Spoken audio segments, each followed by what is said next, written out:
Terima kasih Bapa, ada kesempatan kembali bagi kami untuk duduk diam mendengarkan suara-Mu. Urapi hamba-Mu Tuhan, pakai secara khusus pada pagi hari ini Tuhan. Karena kami tahu Tuhan, Engkau yang akan berfirman pagi ini. Di dalam setiap kata firman Allah, dalam setiap sabda Tuhan, ada kuasa yang akan memulihkan kami. Ada kuasa yang akan mengubah kehidupan kami.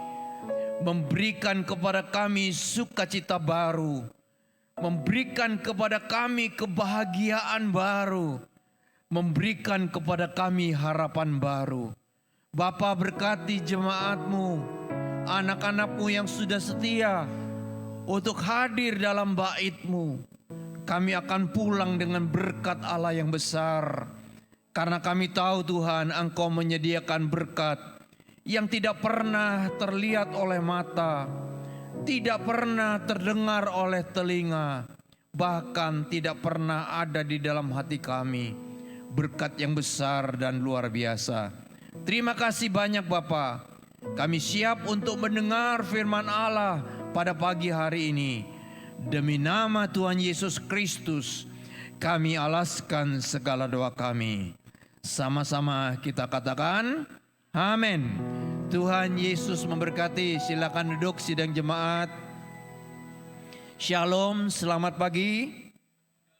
Ya, Tuhan Yesus memberkati sidang jemaat terkasih. Apakah saudara mengasihi Yesus? Amin. Sekali lagi, apakah saudara mengasihi Yesus? Amin. Iya, sidang jemaat terkasih, lewat pujian tadi, itu firman Allah yang tertulis di dalam Alkitab kita. Ada janji bagi setiap kita yang mengasihi Yesus. Apa janji itu? Yang pertama, Tuhan akan melakukan segala perkara dalam hidup saudara.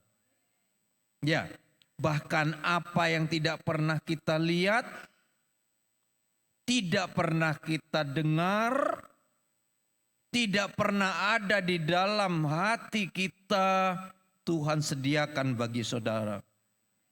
Apa itu? Berkat yang tidak terduga, tidak terpikir oleh kita. Itu mujizat. Ya, karena itu sidang jemaat terkasih, apapun juga persoalan dan masalah saudara, datang pada Yesus. Kalau saudara mengasihi Yesus, Yesus pulihkan saudara dan sediakan banyak perkara untuk saudara. Dan berkat Tuhan akan melimpah dalam hidup saudara. Amin. Ya, tapi pada pagi hari ini, saya akan berbicara satu tema yang penting untuk kita. Khususnya menghadapi tahun baru nanti. Jangan lupa kita sudah di bulan Desember. 1 bulan lagi, 31 hari dengan hari ini. Kita akan akhiri tahun 2024, kita masuk tahun yang baru. Saudara, berkat-berkat yang Tuhan berikan kepada kita, itu harus kita kelola. Tuhan tidak berikan itu menjadi milik kita, tapi Tuhan percayakan untuk kita kelola. Ya, pagi hari ini saya akan menyampaikan satu tema yang penting untuk kita, yaitu financial freedom. Dari judulnya sudah jelas, financial freedom. Bebas finansial. Bebas dari masalah keuangan. Saudara, masalah keuangan itu masalah yang penting. Masalah yang serius. Serius. Dan bagi masyarakat kita, masyarakat Indonesia khususnya, ini problem. Keuangan ini problem. Dan kalau saya baca berita-berita, problemnya itu problem yang besar. Karena itu pemerintah terus dengan gencar menyelesaikan problem keuangan ini. Sebab kalau kita masyarakat Indonesia dan juga orang percaya loh ya. Jadi jangan berpikir kalau orang percaya itu bebas sudah keuangannya. Belum tentu Bapak Ibu. Belum tentu. Ya. Seringkali jemaat konsultasi dengan saya. Kebanyakan itu masalah keuangan. Cari solusi bagaimana keuangannya bisa beres. Jadi financial freedom itu penting. Penting. Sebab orang yang tidak bebas masalah keuangannya tidak akan pernah bersuka cita. Gak akan pernah damai. Gak pernah sejahtera. Keluarganya juga akan pernah sejahtera. Dan Indonesia itu lumayan gawat tentang ini. Saudara bisa ngikuti dia dari berita. Sekarang itu di Indonesia marak sekali apa? Judol. Apa judol itu? Judi online. Dan itu memang didatangkan oleh oknum-oknum tertentu. Karena ngerti di Indonesia itu finansialnya bermasalah. Datangkan ke Indonesia. Permisi bicara, kebanyakan mereka yang datang itu yang menjadi aktor kuatnya itu dari Chinese. Toh. Yang ditangkap, kebanyakan dari Chinese. Itu aktornya. Lah kenapa? Kenapa kok judul itu makin marak. Bahkan ya cukup besar itu mempengaruhi anak-anak usia 10 tahun ke bawah. Coba. Anak remaja dan anak 10 tahun ke bawah itu menjadi apa? Menjadi objeknya judi online. Karena apa? Karena mereka menawarkan harapan. Judi itu menawarkan harapan.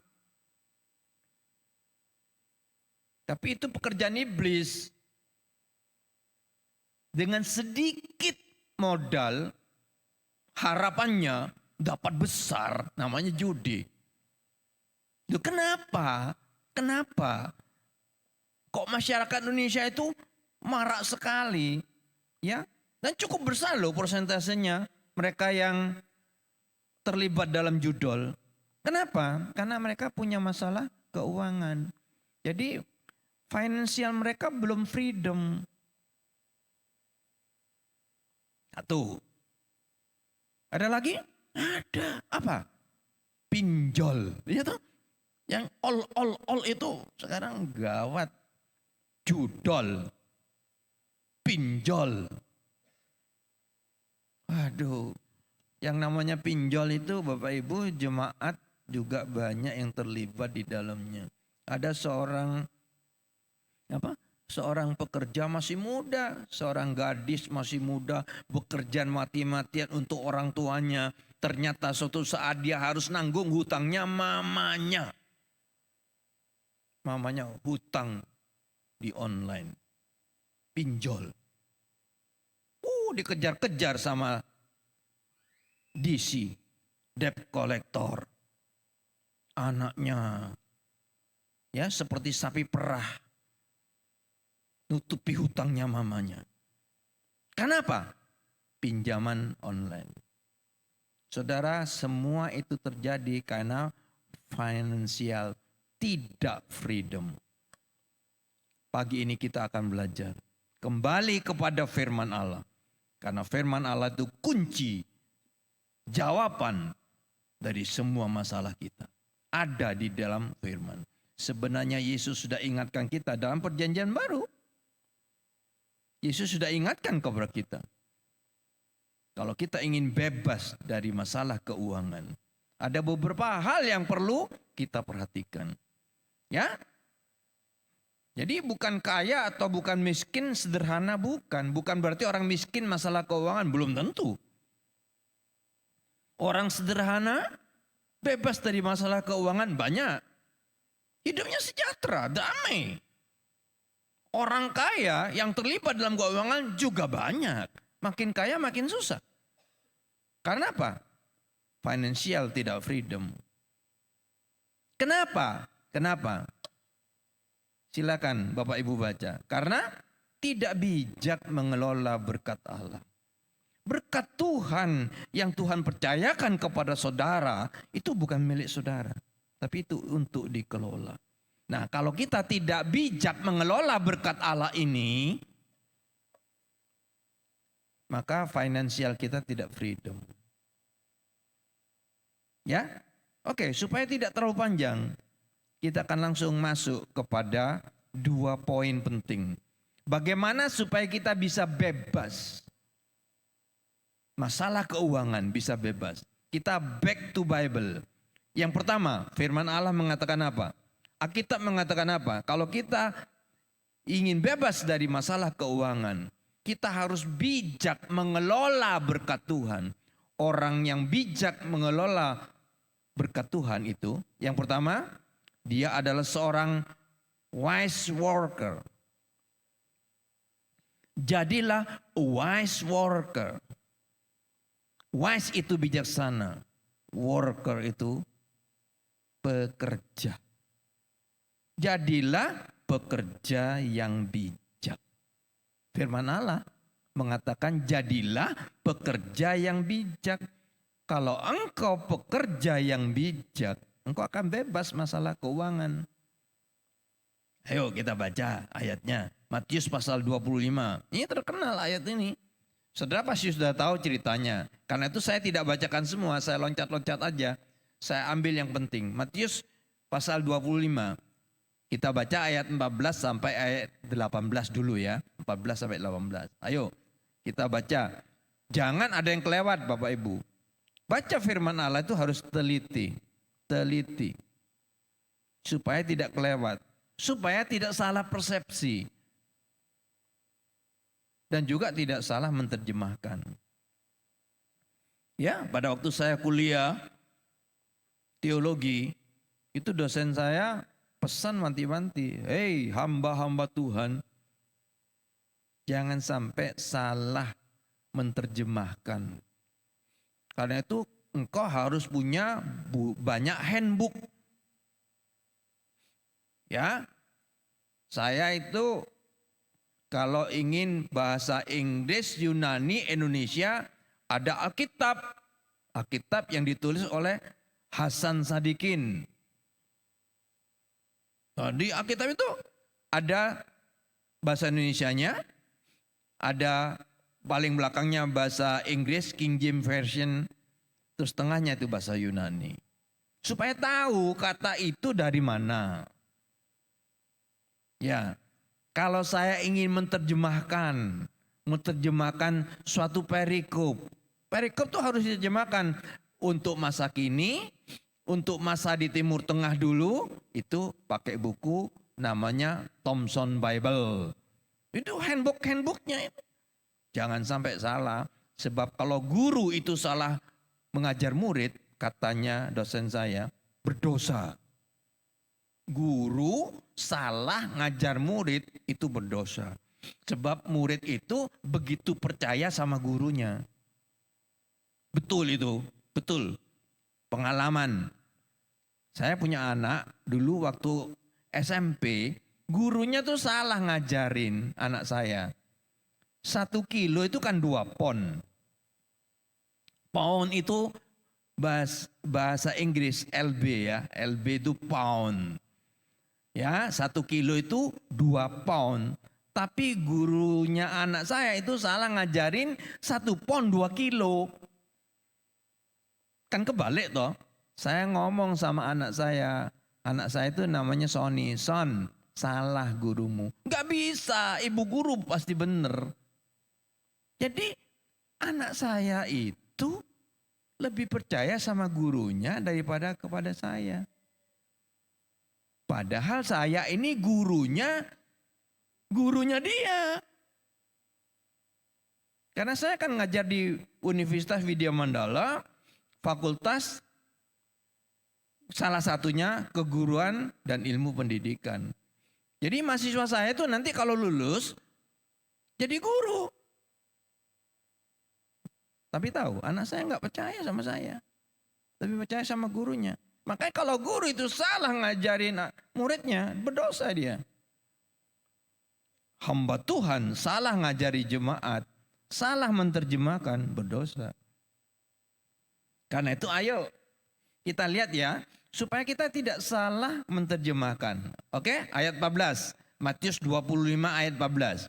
Sebab hal kerajaan surga sama seperti seorang yang mau bepergian ke luar negeri.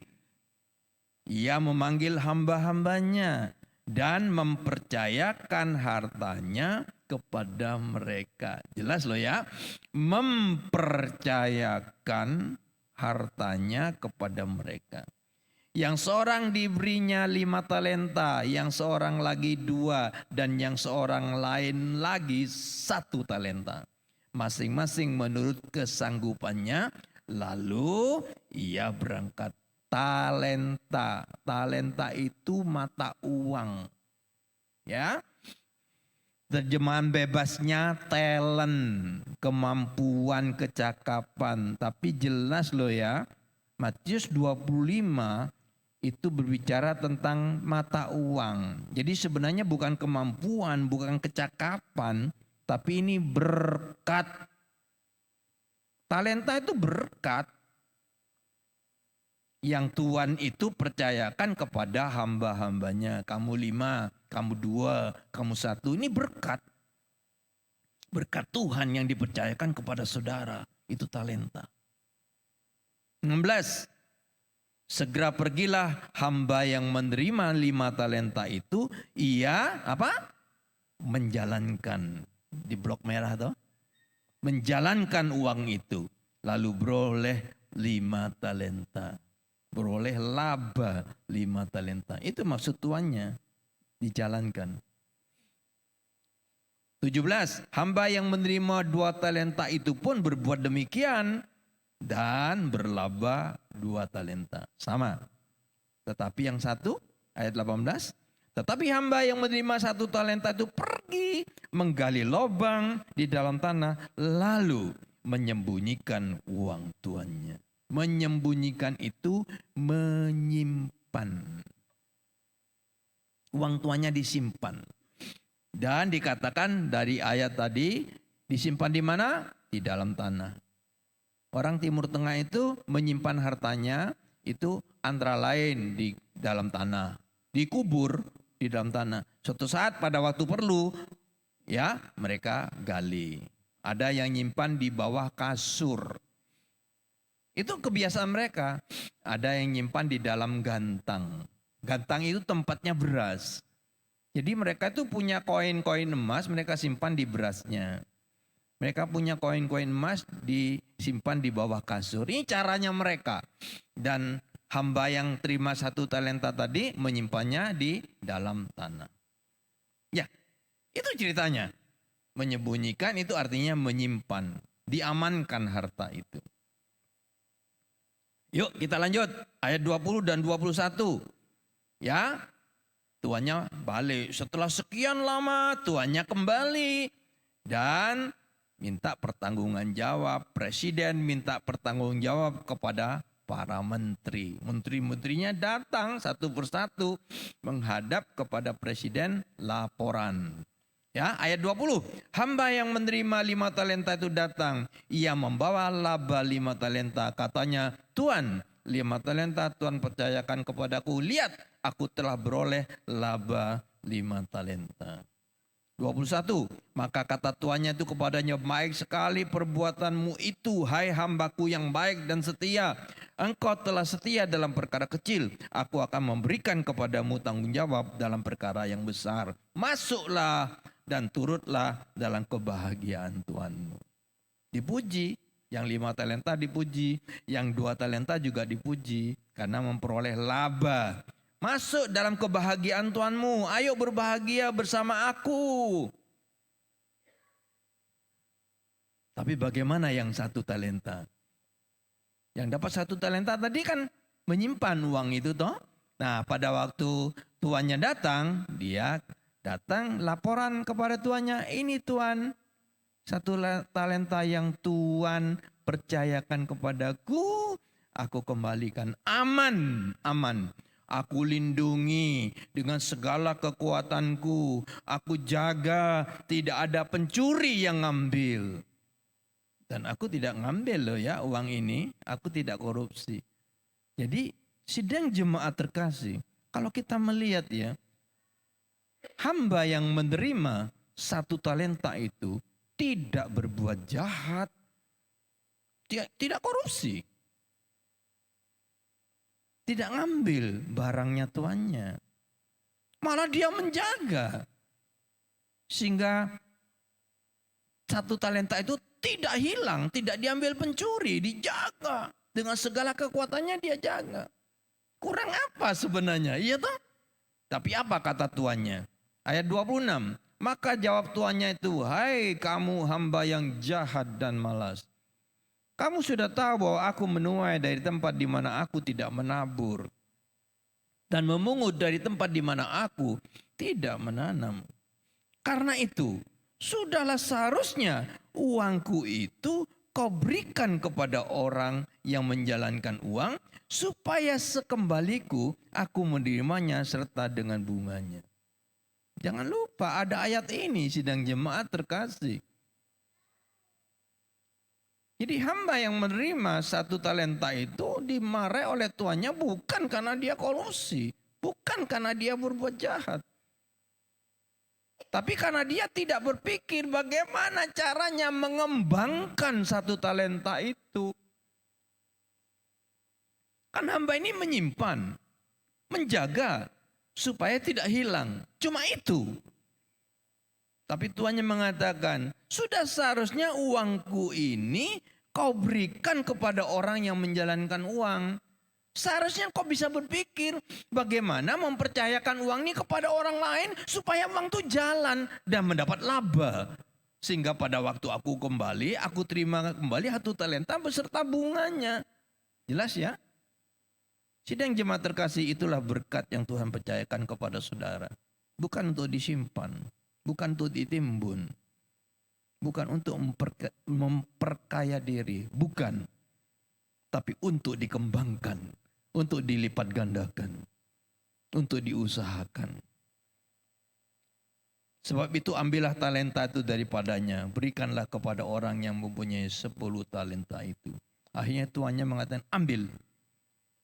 Jadi berkat itu diambil kembali oleh si pemilik berkat. Dan itu banyak terjadi dalam hidup kita.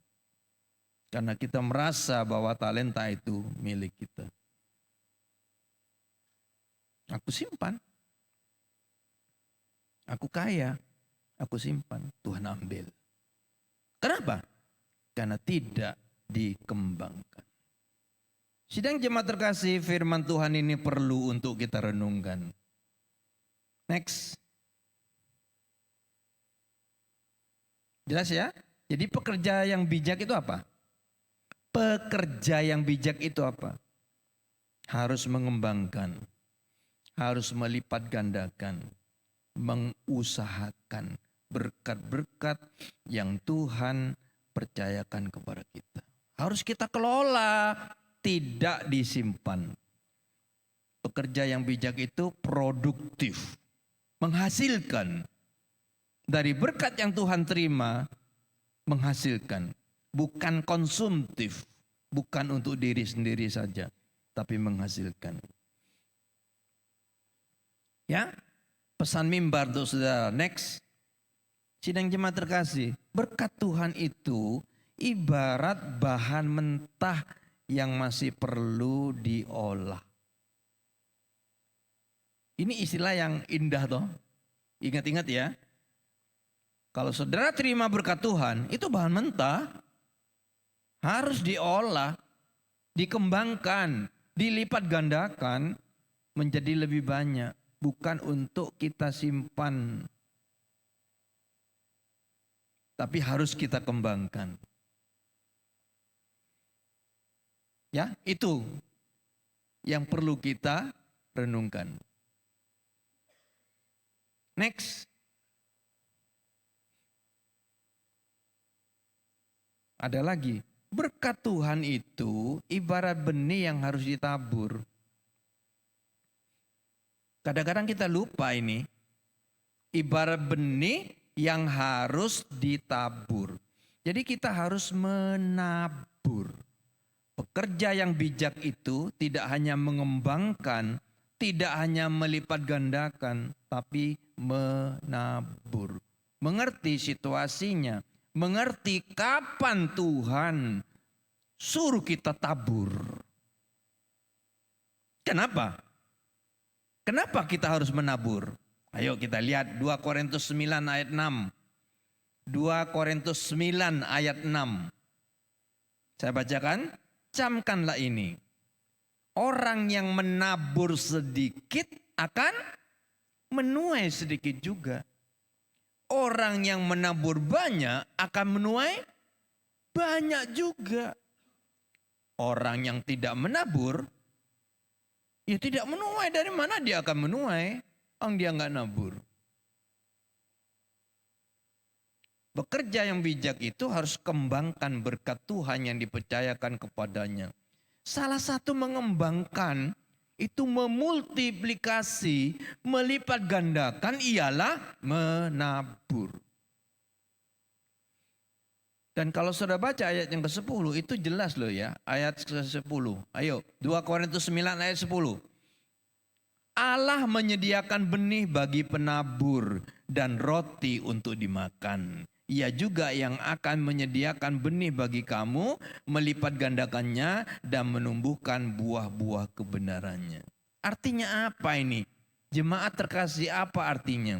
Artinya dalam setiap berkat yang saudara terima, itu ada roti untuk saudara nikmati. Jadi berkat untuk saudara nikmati, yes. Tetapi ingat, firman Allah mengatakan di situ juga ada benih yang harus saudara tabur.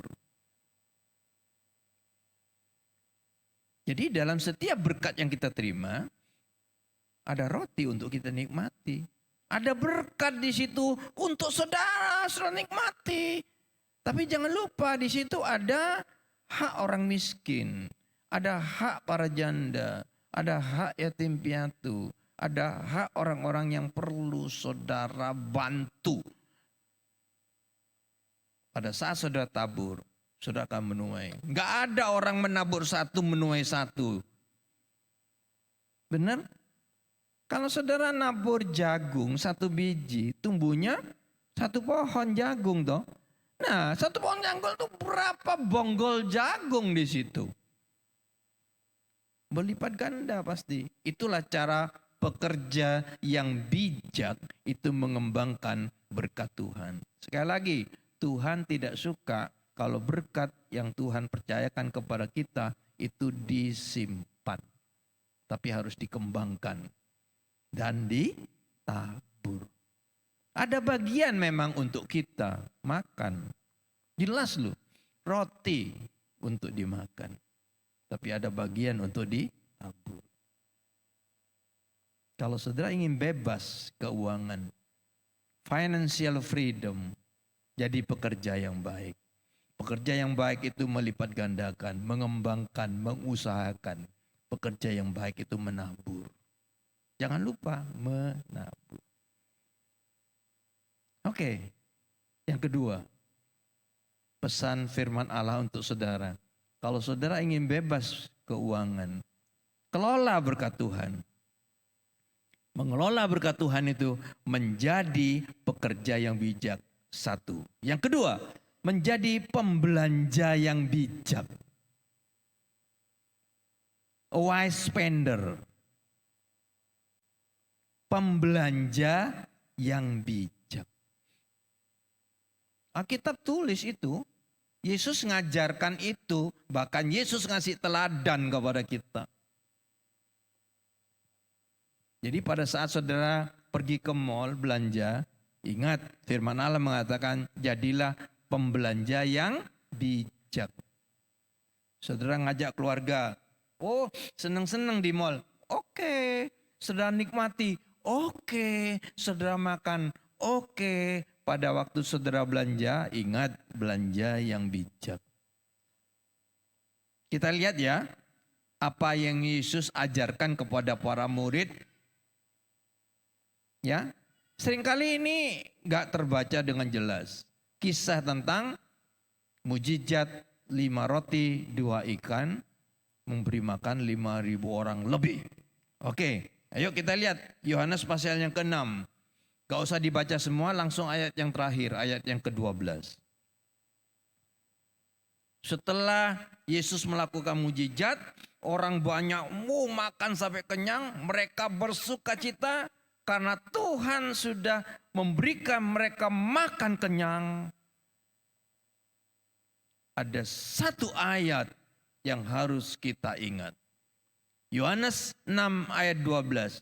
Setelah mereka kenyang, Yesus berkata kepada murid-muridnya, apa?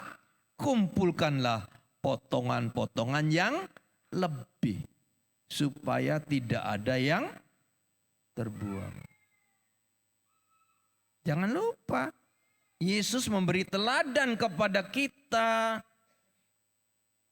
Jangan ada berkat Tuhan yang terbuang. Kumpulkan potongan-potongannya lebih, supaya tidak terbuang. Jangan ada berkat yang terbuang. Kita bersalah kepada Allah yang memberi berkat kepada kita.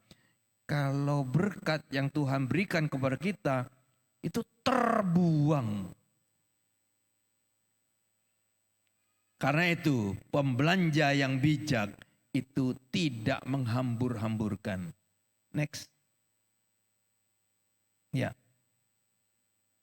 Pembelanja yang bijak itu tidak menghambur-hamburkan. Pekerja yang bijak tadi apa? Mengusahakan, melipat gandakan, ya, menabur. Sekarang pembelanja yang bijak tidak menghambur-hamburkan. Jangan ada yang terbuang. Karena itu pesan saya untuk saudara. Kalau saudara lagi jalan-jalan di mall, ya, bawa keluarga berbahagia, makan, ya, jangan ada yang terbuang. Saudara belanja, jangan ada yang terbuang. Karena Tuhan memberkati dan mencukupkan segala yang kita butuhkan, tapi Tuhan ingin kita tidak menghambur-hamburkan. Tuhan mau kita mengelola berkat yang Tuhan percayakan. Ingat, kita bukan pemilik, kita hanya pengelola. Ya. Masih ingat Yusuf? Dalam kitab Kejadian, pada waktu Yusuf ada di Mesir, ada 7 tahun masa kelimpahan. Apa yang dilakukan Yusuf? Bangun lumbung, bangun gudang. Dikatakan oleh kitab Kejadian, di setiap kota Yusuf bangun lumbung. Panen berlimpah, simpan. Sehingga setelah 7 tahun masa kelimpahan terjadi 7 tahun masa paceklik toh. Mesir dan sekitarnya tidak kelaparan. Walaupun terjadi masa paceklik. Kenapa? Karena Yusuf tidak menghambur-hamburkan. Ya? Sidang jemaat terkasih, pesan saya untuk saudara. Kalau saudara lagi belanja, belilah secukupnya. Ya, belilah secukupnya. Saya punya pengalaman saudara, kira-kira ini jadi pengalaman saudara apa enggak? Saya itu kalau mau belanja, karena saya hidup di apartemen ya, jadi apartemen itu kan kecil. Jadi belanja secukupnya toh. Jadi saya perlu apa? Saya itu kalau pergi belanja punya catatan. Ibu-ibu ngerti pasti ya bawa catatan. Masa enggak pakai catatan? Kalau enggak ya berarti beda dengan saya. Kalau saya selalu pakai catatan, semua ada catatannya. Ya? Bahkan apa yang akan terjadi tahun 2025 sudah ada catatannya. Jadi saya biasa dari dulu pakai catatan. Saya bawa catatan, pergi ke market, supermarket, hipermarket, saya belanja. Sudah belanja, sudah pulang. Sudah tahu? Ini pengalaman saya. Mudah-mudahan tidak menjadi pengalaman saudara. Sampai di rumah ternyata setelah saya buka, saya baru sadar. Ya, ternyata yang saya beli itu banyak yang di luar catatan. Sudah mengalami? Nah ini yang nggak boleh. Jadi mestinya kita belanja seperlunya, secukupnya. Tapi tiba-tiba sampai di sana, ada ini beli, ada ini beli. Sehingga sampai rumah baru kelihatan yang kita beli ternyata banyak yang di luar catatan. Sidang jemaat terkasih, tidak semua barang yang lagi diskon itu kita beli. Oh nyetok Pak, jangan. Gak perlu.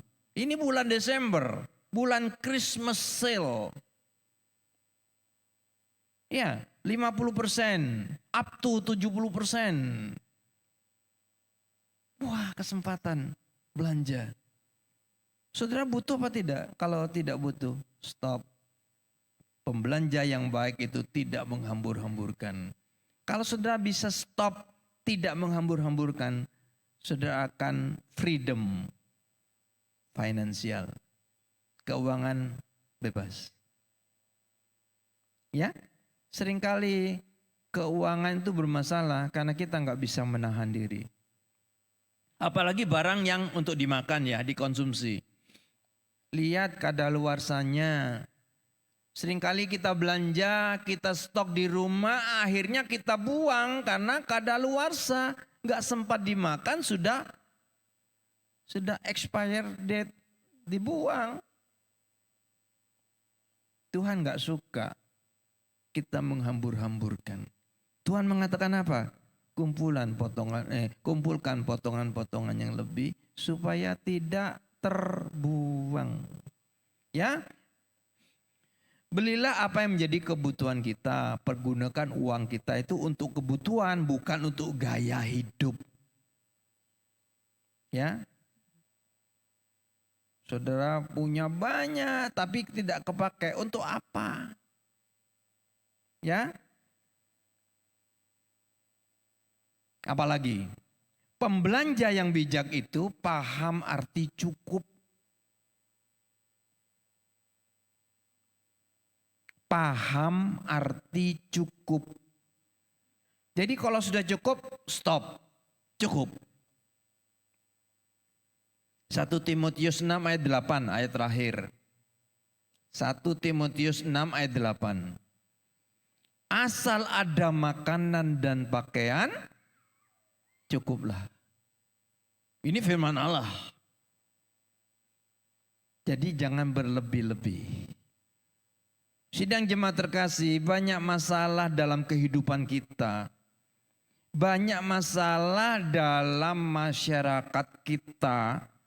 Banyak kejahatan, banyak tindak kejahatan yang terjadi. Itu karena orang-orang tidak paham arti cukup. Tidak paham arti cukup, ingin terus memiliki, ngerampok. Terjadi kejahatan. Karena tidak paham arti cukup, sama dengan kita. Kalau kita tidak pernah merasa cukup, kita bermasalah pasti dalam keuangan.